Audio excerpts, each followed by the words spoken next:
హైదరాబాద్ లో భారీ వర్షం కురిసింది. పలు ప్రాంతాల్లో గాలివాన బీభత్సం క్రియేట్ చేసింది. మధ్యాహ్నం వరకు కూడా సూర్యుడు నిప్పులు కురిపించగా ఆ తర్వాత ఒక్కసారిగా వాతావరణం మొత్తం మారిపోయింది. ఈదురుగాలతో వర్షం కురిసింది.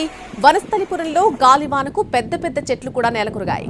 గణేష్ దేవాలయం ప్రాంగణంలోని భారీ మర్రి చెట్టు కూలి రోడ్డుపై పడడంతో అక్కడ పార్క్ చేసిన పలు కార్లు ధ్వంసమయ్యాయి. ఎల్బీ నగర్, హయత్ నగర్, అబ్దుల్లాపూర్ మెట్లో భారీగా ఈదురుగాలు వీచాయి. పెద్దంబర్పేటలో ఒక హోటల్కి చెందిన బోర్డు కూలిపోయింది. ఉప్పల్, కుషాయిగూడ, నాచారం, తార్నాక, ఓయూ క్యాంపస్లోని పలు ప్రాంతాల్లో కూడా వర్షం పడింది. లోతట్టు ప్రాంతాల్లో రోడ్లన్నీ కూడా జలమయమయ్యాయి.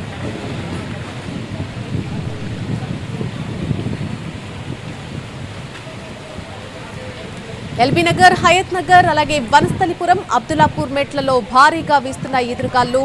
పెదంబర్పేటలో ఒక హోటల్కి చెందినటువంటి బోట్ పడిపోయింది. ఈ ప్రమాదంలో ఎవరికీ కూడా ఎటువంటి గాయాలు కాలేదు.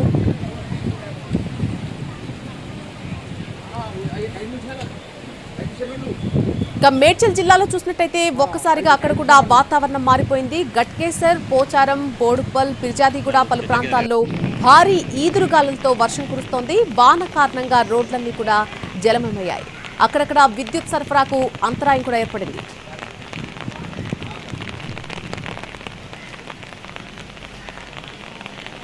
వికారాబాద్ జిల్లా పరిగిలో కూడా వాన దంచి కొడుతోంది. ఈదురుగాలులతో కూడిన వర్షం కారణంగా పలు ప్రాంతాల్లో రోడ్లపై నీరు ఏరులై పారుతోంది. జడివానతో పలు చోట్ల విద్యుత్ సరఫరాకు అంతరాయం ఏర్పడింది.